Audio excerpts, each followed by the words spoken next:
the magazine based on one street per issue. That means we spend a lot of time on location, about 2 or 3 months is the initial phase. And we collaborate with artists, local artists, writers, architects, filmmakers, researchers, all sorts of disciplines. And they come together to work based on that one street in a very interdisciplinary process. So the one street that we choose functions as the material of the magazine, but in the meantime we can departure from there and talk about many things. But we always return back to the one street. That's the basic concept. The magazine is called Flaneur, and the idea is that we're actually dealing with the place, but not only with the visible, but actually with the invisible layers, the historical layers, the social layers, with everything that we can read in the urban fabric. So the idea is to synchronize and read the city, but in multiple ways. That means we are not just coming to a place with our perspective, but we're opening up for many perspectives. And that way we speak about the street from many angles. So it's a multi-perspective portrayal.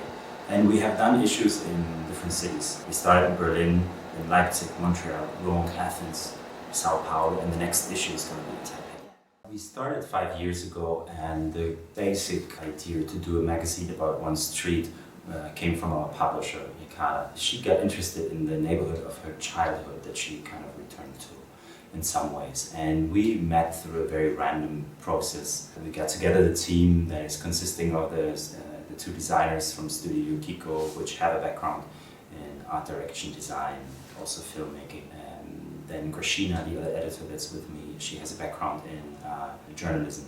And I have a background in philosophy and music writing. Cultural study, very different. And I think that the team is pretty unique because we usually speak about these roles that we have, like the editors and the publisher and the art director. But I think that we are also inside the team working in a very interdisciplinary way. So that means that our responsibilities don't end in a professional sense where usually they would end in a newspaper or something. So it's a very unique project. I do many things that are definitely not part of any editor's job. I'm also an artist and collaborator with other artists, so there is always double functions. The art directors sometimes appear as artists as well, so does Grashina as a writer, etc. So we all have several functions inside this, and I think that's what kind of brings us together because we're also collaborating.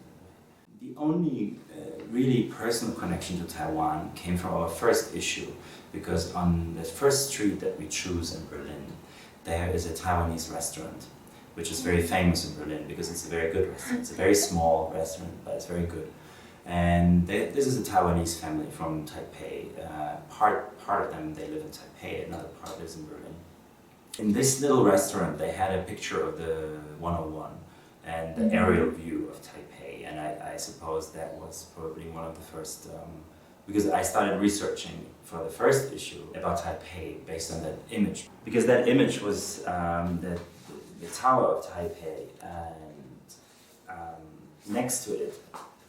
So you have the 101, and then next to it you have Mr. Ting, who is the owner of this restaurant, and then this is the former chancellor of Germany. So this is the chancellor who was in office when Germany got reunited. So I got quite interested of this constellation. For me, I started talking to these people there, and they were saying about the different narratives of potential independence or unification, or which way forward, which a question that in 1990 or 1991 or 1989 was very different from now. So in a way, the end of the Cold War and the changes in the world for this family were an indicator of hope that maybe something will change in the relationship to China, because maybe that there will be an essential change in the communist regime might not last any longer. There were some indicators around that time. So this was a very interesting conversation about these issues of the relationship of Taiwan. This aerial view of the 101, I would say, is a very prominent picture that people know. But it is also very misleading, because I think the 101 is absolutely not representative of the urban structure of Taipei. It's very far away from the reality of the public space in Taipei. So that image is striking but also misleading. So in that sense, I did not have too many pre-written narratives or pre-written imagery in my head. Taiwan has this kind of diplomatic vacuum that in some ways also creates a geographical vacuum because there is less correspondence here than in mainland China, etc. And the coverage on Taiwan is very limited in the international sense.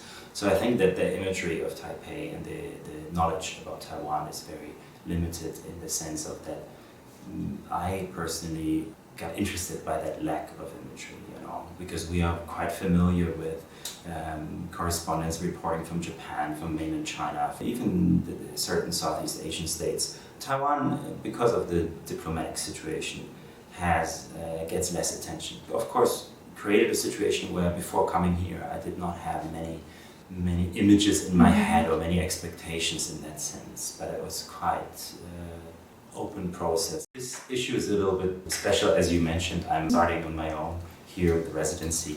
The rest of the team will join a little bit later, so we will actually have different phases of the magazine. We try to have always someone from Flaneur in Taipei for the next few months.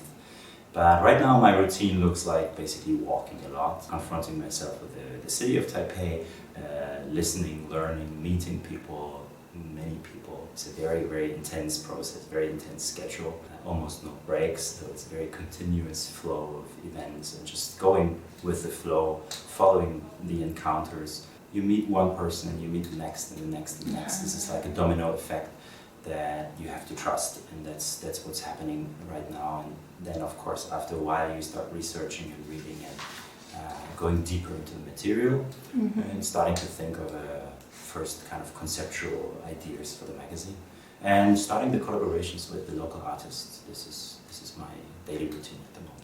Choosing one street for me means that I can start getting to know a place through a different angle than it would be if I would be researching remotely from my desk. It means confronting myself with the city.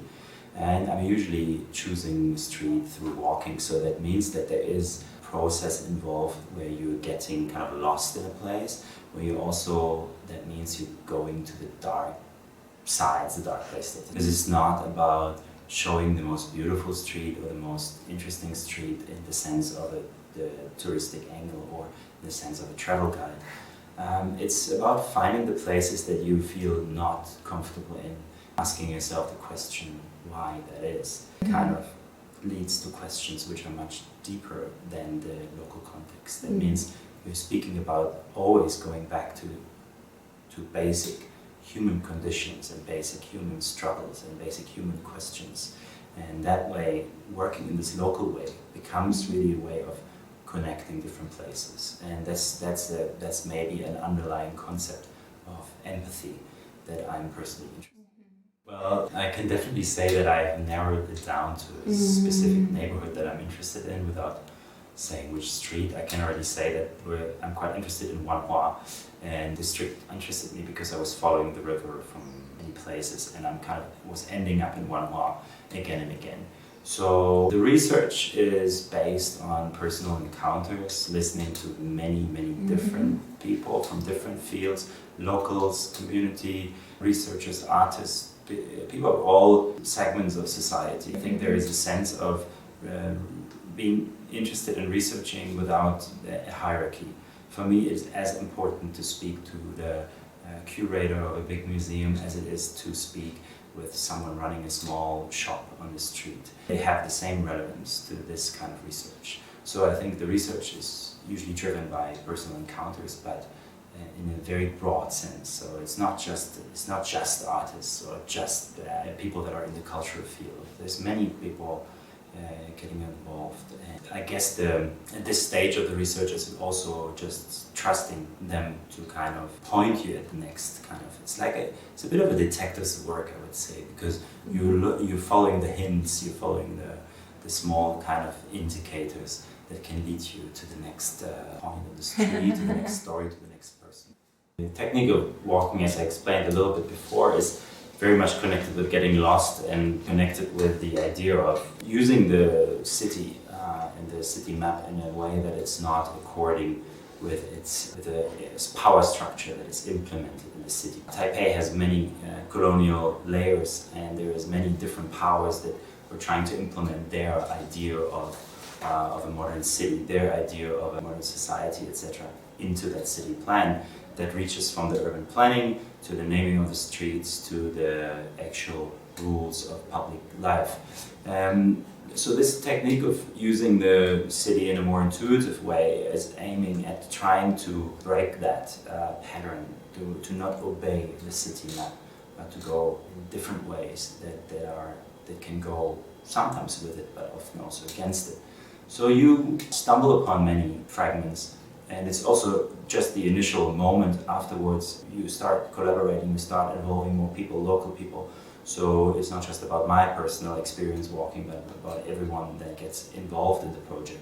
That's very important. And then you start connecting the little dots. I think it's more significant how things are connected rather than the one spectacular moment, you know. I think the things you can find are often very subtle, could maybe be very banal. You walk to the south end of Wanhua, Gala, in this neighborhood. Many people in Taipei don't go there very often because they think there's nothing much there. But there's a lot there. It's a very important place for Taipei. We have the biggest stock market of fish and vegetables and fruits there. It has a very strong connection with the south of Taiwan, a very strong connection with the history of Wanhua that always provided this connection through the railroad, through the harbor, the connection with the river. For example, if you follow the river, you will find all these functions of Wanhua. You can understand them in a very intuitive way. You start connecting these little dots and they create a certain map and a certain points of interest, which are absolutely not the same as the ones you would find in the tourist guide of Taipei. I'm pretty sure that this part of Taipei, this is not part of the Lonely Planet. Because the architecture, for example, there is not very representative. There's not like any important buildings of Taipei there. But there is a structure of the city which is very Taipei, and you find all the everyday indicators there and the use of public space. So for me, very often it's about finding the small things at the side of the road, which are maybe less spectacular, but can actually give you, that have a lot, in those you find a lot of knowledge about the space you walk in.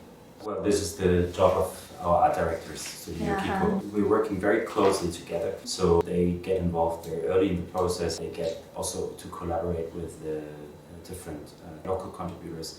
So that means every piece is really developed with the artists also together. I think they're very good at capturing texture, the color palette, the typography and the temperature of a place. They're also relying on the artists to collaborate with them in order to achieve this multi-perspective. You can see that the design of Flaneur is very eclectic and very diverse. It also reflects the many different voices coming together in each issue. Incredible design work is then their work, and they work on it for a long time. The last issue of Sao Paulo, you have to imagine a design process which runs over almost half a year. It's a very unusual, long design process. The only message we could possibly think of that is something that is running through all the magazines is that there is not a single message and that there is not a single truth. That the only truth we can think of is in the plurality of truth, the multi-perspective. In that sense, I think it goes back to this, maybe the idea of the mythology of the place, the oral history of the place, the layers of the place. So in that sense, there's not a single message. There is no single narrative. That is beyond the canonic narrative, beyond the nationalistic narrative, beyond the narratives that are excluding. This is a narrative that includes the variety of perspectives. The only thing would be to say thank you for the hospitality, because it was an incredibly open-minded, warm-hearted place to come to. Many people were opening their doors, also sharing their stories, connecting with people. It's been an extremely smooth and very welcoming process. This is really, I can't imagine in a place being more open than this one, and we've been very, very lucky in that sense also to connect with people that were interested in what we do and also interested in getting involved, not just the interest to hear about it, but also the interest to share and the interest to collaborate and exchange. We're just in the beginning of the process, but it feels like we've in some ways already arrived in Taipei. That I'm very thankful.